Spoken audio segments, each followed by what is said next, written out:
সবাইকে সালাম জানাচ্ছি।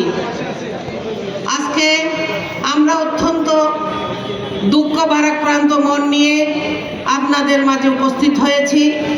আপনারা জানেন আমাদের দেশনেত্রী, গণতন্ত্রের মা, যাকে তার গুণের কারণে, তার রাজনীতির কারণে যাকে সরকার গুরুত্বপূর্ণ ব্যক্তি হিসাবে উপাধি দিয়েছেন, প্রজ্ঞাপন জারি করেছেন, সেই আমাদের প্রিয় নেত্রী বেগম খালেদা জিয়া অত্যন্ত অসুস্থ। তাই আমরা সবাই আজকে এখানে যারা আছি সবাই আসুন আমরা তার জন্য দোয়া কামনা করি, যেন আমাদের মা আবার আমাদের মাঝে সুস্থ হয়ে ফিরে আসতে পারেন।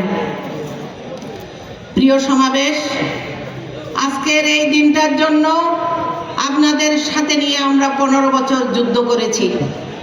15 বছর সেই ফ্যাসিস্টের বিরুদ্ধে আমরা আন্দোলন করেছি, রাস্তাঘাটে আপনাদের নিয়ে মিছিল করেছি, হরতাল করেছি। আপনারা সেই হরতাল করতে গিয়ে আপনারা 141 ধারা 44 ধারা ভঙ্গ করতে গিয়ে আপনাদের এখানে 6টা তাজা প্রাণ নিহত হয়েছে। আজকে আমি তাদের আত্মার মাগফিরাত কামনা করছি। তাদের পরিবারের সুখ সন্তপ্ত পরিবারের জন্য আমি দোয়া কামনা করছি। আজকের এই দিনটা আমাদের জন্য অত্যন্ত প্রয়োজন ছিল। আপনারা জানেন এখানে আমাদের চকরিয়া এবং পেকুয়া আসন থেকে আমাদের প্রিয় নেতা জনাব সালাউদ্দিন আহমদকে মনোনয়ন দেওয়া হয়েছে। তাকে আপনারা সবাই চিনেন, যিনি তার মেধা দিয়ে, তার প্রজ্ঞা দিয়ে, যিনি সমস্ত বাংলাদেশে 1 নাম্বার রাজনীতিবিদ হিসাবে পরিচিত হয়েছেন, যার মেধার কারণে শুধু বাংলাদেশ নয় সমস্ত বিশ্ব আজকে তাকে চিনতে পেরেছে। সেই রকম একজন নেতাকে আজকে আমরা আমাদের এখানে মনোনীত হিসাবে পেয়েছি, যাকে ভোট দিলে আমরা নিজেদেরকে ধন্য বলে মনে করব। যার হাত ধরে কক্সবাজার জেলার আনাচে কানাচে উন্নয়ন হয়েছে, সেই নেতা হচ্ছে আমাদের সালাউদ্দিন আহমেদ, যিনি কক্সবাজার জেলায় প্রেস ক্লাবের জন্য 101 টাকায় জমি দিয়েছেন, যেখানে আজকে প্রেস ক্লাব গঠিত হয়েছে।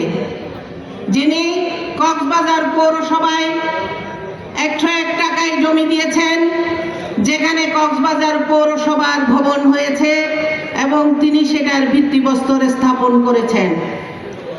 কক্সবাজার হোটেল জোনে তার মেধার কারণে তিনি সমস্ত বিশ্ব থেকে রাষ্ট্রদূতদের কক্সবাজারে এনে তৎকালীন প্রধানমন্ত্রী বেগম খালেদা জিয়াকে এনে সিগালে মিটিং করে তিনি দেখিয়ে দিয়েছেন কক্সবাজার হচ্ছে পর্যটনের জন্য সেরা জায়গা। সেই কারণে ওনার পরামর্শে আজকে হোটেল জোনে সুন্দর সুন্দর যে হোটেল, তারকা হোটেল, 5 তারা হোটেল যেগুলো হয়েছে, সেগুলার ওনার পরামর্শে হয়েছে। আজকে সেই কারণে সেই হোটেল জোন থেকে, এই বীজ থেকে পর্যটক, লাখ লাখ পর্যটকের কারণে সরকার কোটি টাকা আজকে রাজস্ব আদায় করছে। আজকে আপনারা যদি এই সালাউদ্দিন আহমদকে ভোট দিয়ে বিপুল ভোটে জয়যুক্ত করেন এবং আপনারা জানেন আমাদের জাতীয়তাবাদী দল বিএনপি ইনশাআল্লাহ ক্ষমতায় যাবে, তখন আপনারা যে প্রকল্প নিয়ে যাবেন, যে আবেদন নিয়ে যাবেন, যে চাকরির জন্য যাবেন, স্কুল কলেজের উন্নয়নের জন্য যাবেন, এই সালাউদ্দিন আহমদই আপনাদের সমস্ত সমস্যার সমাধান করবেন ইনশাআল্লাহ।